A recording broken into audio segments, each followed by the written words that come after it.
Our next speaker is Elyse, Elyse Guevara Rattray. And Elyse was a previous network officer for ACNet and still works with Greg here at the University of Sydney. And so Elyse will be presenting the Cascade of Care project. Thanks.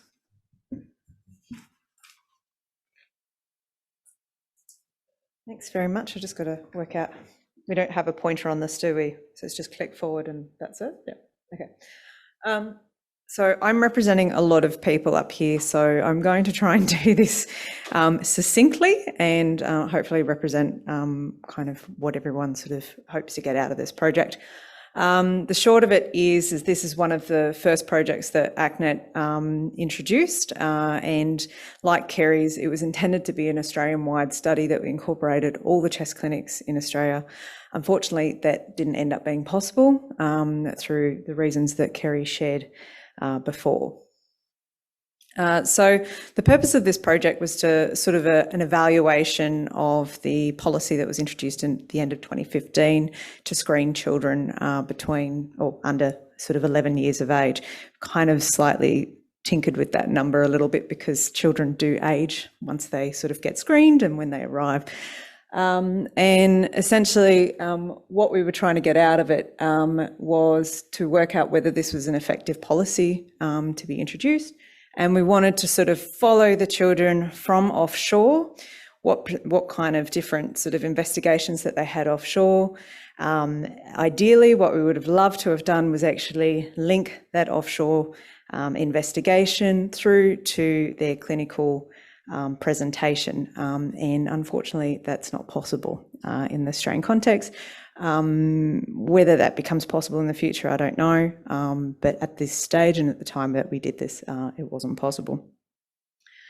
I'm not sure if everyone's aware also that most migrants actually pay for their own screening as well overseas, depending on obviously the systems that they have available to them. So this could potentially have an additional cost to people when they're looking to immigrate here. If you're not aware, there's a two-stage screening process as well, and so there's an EGA or a TST, and if that's positive, then it's followed up by a chest X-ray offshore, and then further investigations if required. And so this data is that I'm just showing you here is the very, very brief summary of what I got from Home Affairs a few years ago. They were, as I said, I had initially, and the project had initially intended to link all this through to the clinic data, and it is possible through HAP IDs, I think, just my sort of view of what I can obtain, but it's not currently possible for various reasons. We found that what Home Affairs advised us, that the 20,000 children were evaluated overseas within the first 12 months of the introduction of the policy, and about 987 were found to be positive via EGRA or TST, and 37 children were then found to have had TB offshore. So the primary objective of our study was to calculate the proportion of children with LTBI progressing through each step of the Cascade of Care after arriving in Australia. So I will show you this cascade and sort of what we kind of got out of it at the end. As you may be aware, what we tried to do, for there's many people here who know about this project from the past, essentially we had a paper-based form. We would go to clinics and we would review the kids that had come through the program within the first 12 months. And that is children that were screened between sort of the end of 2015 through to the end of 2016, and then they have 12 months to arrive in Australia. The kind of flaw with that is that we don't know exactly how many children were screened in early 2017 that may have arrived by the end of the 31st of December 2017. So that's unfortunate that because we don't have that ability to link through, we're sort of making estimates at the end of the day. So we had a good proportion of the states involved. New South Wales, we tried to target our biggest clinics in New South Wales. We targeted one of the biggest clinics in Queensland. Victoria, always obliging and helped us with every single piece of data that they had. And same with South Australia and the Northern Territory. So we thank them very much for their active participation. And as I said, it's just a standard file review. We pulled out a file, we reviewed it, and then we entered the data into our REDCap system. And so this is sort of the cascade that it's in its preliminary stage at the moment. And if anyone has any feedback on how cascades can look a little bit sexier, please let me know. This is really a preliminary analysis, and even the investigators haven't even been able to see this yet. So you're getting sort of first hot off the press kind of, even though it's a few years old, this project now. And as I said, we kind of went through the offshore screening, and that was the data, that was all I could get off Home Affairs. And as you can sort of see here at the end of the day, after screening 20,000 children, we have 37 with TB and 987 with LTBI, positive TST and IGRA. When we went to each of the states, we tried to sort of get an idea of how many children were referred within that period of time to the state. And again, where from some states you could sort of get a comprehensive list of how many children, were referred to each clinic, and others it was a little bit harder to obtain that information. So these numbers here represent the number of records that we extracted from each state. And so these records here are what was sort of subsequently analysed in the next couple of slides. As you can see, I think this New South Wales is just over 50% of the supposed amount that arrived in New South Wales. And Victoria, I believe that's pretty much 100%. South Australia is about 100%, and Northern Territory is about 100%. And in overall Queensland, I'm not actually sure how many that 85 represents. So we're just getting that little bit of information now, and that should inform a little bit more about how representative this is. And of the 368 files that we pulled, we had 340 that actually attended the clinic visit. So we were able to review 368, and we would have information on their offshore visits, but then if they didn't show up to the clinic or they showed up to a different clinic, we may not know what their actual outcome was. We've recorded both the offshore diagnostic tests and then the subsequent tests that arrived once they arrived in Australia as well. And of the sort of 368, then drops down to 340 that attended. We have a diagnostic decision made on 330 of the children. So this is actually it's not based off testing. It is literally the doctor writes, this is the diagnosis I have given the child. So whether there were diagnoses for the other kids and it's inferred, unfortunately, I can't extract that. I need to have that exact diagnosis. And what was great was the additional information that was presented, that we do know that there were many children that had TB offshore that was treated. And haven't actually got it in here, but there were many children who were treated for LTBI offshore as well before they arrived in Australia. And we found that quite a high proportion were considered normal, that definition being that they have no evidence of LTBI. And then of that, we have 131 that were given the formal diagnosis, and then 2 children were found to have active TB. And then of the 131, 110 were offered therapy, and a good proportion of those actually completed that.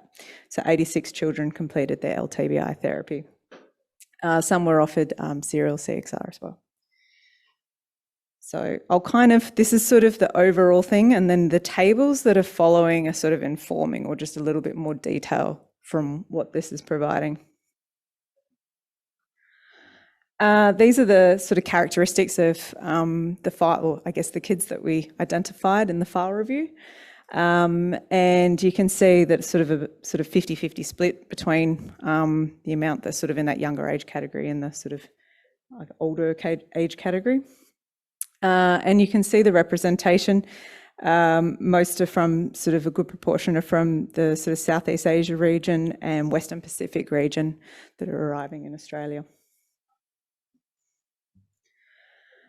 These are a comparison of what tests were done offshore and what tests were done onshore.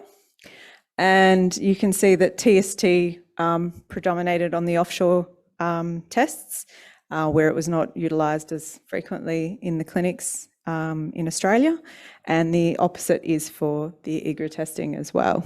And again, it's interesting sort of to compare that to the overall data that we had from Home Affairs. It's a little bit like there's sort of more positivity, I guess, among those when we actually look at the data that we're actually receiving, as opposed to sort of that overarching data that we got from Home Affairs.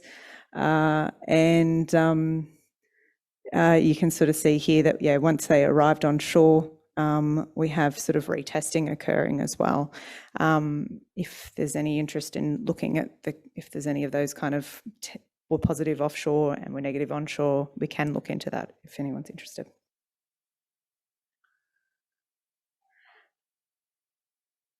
Again, we're just going back to that cascade and just sort of breaking it down a little bit further.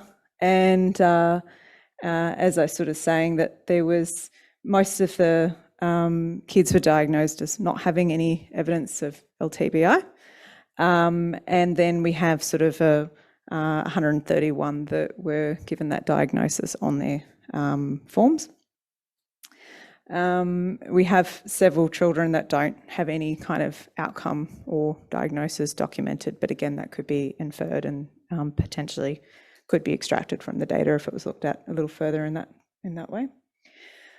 And as I said before, in the cascade, we have most of the children who were given the diagnosis of LTBI were given therapy, and we do have the individual therapies that were provided for most of the kids as well. And a good proportion, as I said, 78% actually completed.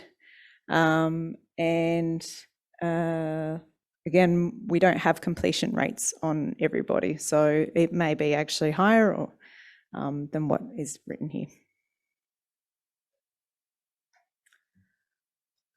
I'm just sort of keeping this kind of quick for time purposes, because I know we are a little bit running over. It sort of started, as I said, initially as a study that was meant to be Australia-wide, and this just ended up not being feasible at all due to the continuous problems that we had with ethics processes and even just learning them for the first time as well. We know so much more now, having gone through this, that we would tackle it in a completely different way now, which is great. We also had the Regis system introduced in New South Wales about 12 or 18 months after we started this project, and that proved quite difficult for a lot of people moving from another system to this system, and still sort of plagues us even now with some of our other studies. So hopefully more training when that will enable sort of New South Wales researchers to be able to engage a bit more with us, but that is a bit of a hurdle that we're facing at the moment. As I said, I'm not sure the exact reasons, but we are unable to link the Commonwealth data with what we have. I'm sure there's very good reasons for doing that, but from using HAP IDs, which are available, it is actually possible. But yeah, at this stage, we've not been given permission in which to do so. One of the strengths is that we actually do have a good representation of the clinics, and I guess we were quite, if we knew that we weren't going to be able to get every clinic in Australia or it was going to be a problem, we just targeted the big ones. So we've got our Liverpools and our Parramattras and our South Metros, and so I feel that we have a good representation, and hopefully this is informative. And so our conclusions are that a small proportion of children assessed offshore required referral to the Australian clinics.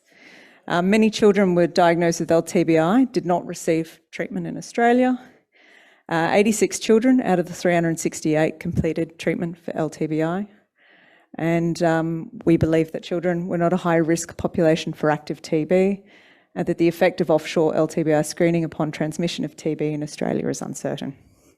So thank you very much for your attention. I just want to acknowledge all the investigators and everybody who's been involved in this. I'm sorry if I missed someone on this. I apologise profusely. And I especially want to acknowledge the Australian Respiratory Council for all their help. So thank you. Thanks, Elyse.